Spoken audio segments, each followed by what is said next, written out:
نبی صلی اللہ علیہ وسلم اس قدر خوشبو کا استعمال کرتے. صحیح حدیث میں آتا ہے کہ اللہ کے نبی کو یہ جو دنیا کی چیزیں ہیں نا, ان میں صرف 2 چیزیں رغبت تھی. ایک نکاح کی کثرت, نکاح بہت کثرت سے کرتے تھے, اور دوسرا خوشبو کا کثرت سے استعمال.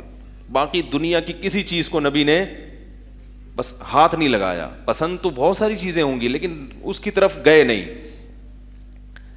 کھانا انتہائی کم کھایا, بہت فاقے. دولت اللہ نے دی بھی تو صدقہ کر دی, رکھا نہیں. یہ آپ کا ذاتی مزاج تھا, سادگی. گھر کی حالت ایسی کہ ایک کھجور کی ایک چھال پڑی ہوئی ہے, اس پہ لیٹ رہے ہیں تو جسم پہ کیا پڑ رہے ہیں؟ نشانات. حالانکہ امت کو اجازت دی. حضرت عثمان غنی بھی تو اسی دور کے ہیں, خوب دولت, خوب اللہ نے جو ظاہری عیش و عشرت دیا خوب. آپ نے ان کو منع نہیں کیا کہ میں ایسے اور تم ایسے کیوں. بھائی یہ میرا مزاج ہے, مزاج پر آپ کسی کو مجبور نہیں کرتے. وہ شریعت براہ راست, یہ شریعت کا حکم نہیں ہے, میرا مزاج ہے. کیونکہ اگر یہ شریعت کا اصل حکم ہوتا تو پھر تمام پیغمبر اس حکم کو فالو کرتے.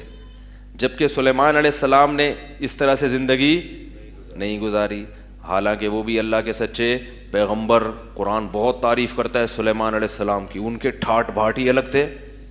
پھر ہم صحابہ میں بھی دیکھتے ہیں بعض صحابہ کے ٹھاٹ بھاٹ بالکل الگ, بعض بہت غریب.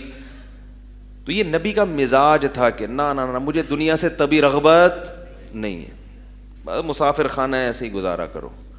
2 چیزیں آپ صلی اللہ علیہ وسلم کی رغبت تھی, نکاح کی کثرت, اور دوسری کیا, کیونکہ اس میں حکمتیں ہیں بہت ساری, اس میں حکمتیں ہیں, صرف دنیا برائے دنیا نہیں ہے. اور دوسری کیا چیز آپ کو پسند تھی؟ خوشبو, صفائی ستھرائی بہت زیادہ, اور پھر کیا, بدبو سے نفرت بہت زیادہ تھی نبی کو. صفائی بے انتہا.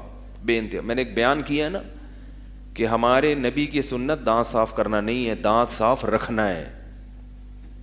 دانت صاف کرنا آسان ہے, صبح اٹھو اچھے بچوں کی طرح دانت صاف کرو, رات کو دانت صاف کر کے سو جاؤ, تو صبح بھی صاف, رات کو بھی صاف, دن میں صاف نہیں ہوں گے. دانت 24 گھنٹے ہر وقت صاف رکھنا, یہ کس کی سنت ہے؟ پیغمبر کی. اور یہ سنت آپ کا مزاج نہیں بلکہ یہ اس کی امت کو بھی کیا دیا آپ نے؟ ترغیب, کہ 24 گھنٹے دانت صاف رکھنے پڑیں گے. تبھی تو دیکھو ہر وقت مسواک, اور خلال بھی کر رہے ہیں. کھجور کی جو چھال ہوتی ہے نا, اس کے دھاگا نکال کے آپ صلی اللہ علیہ وسلم خلال کرتے تھے, دانتوں سے نکالا جائے جو کچھ دانتوں میں رہ گیا ہے.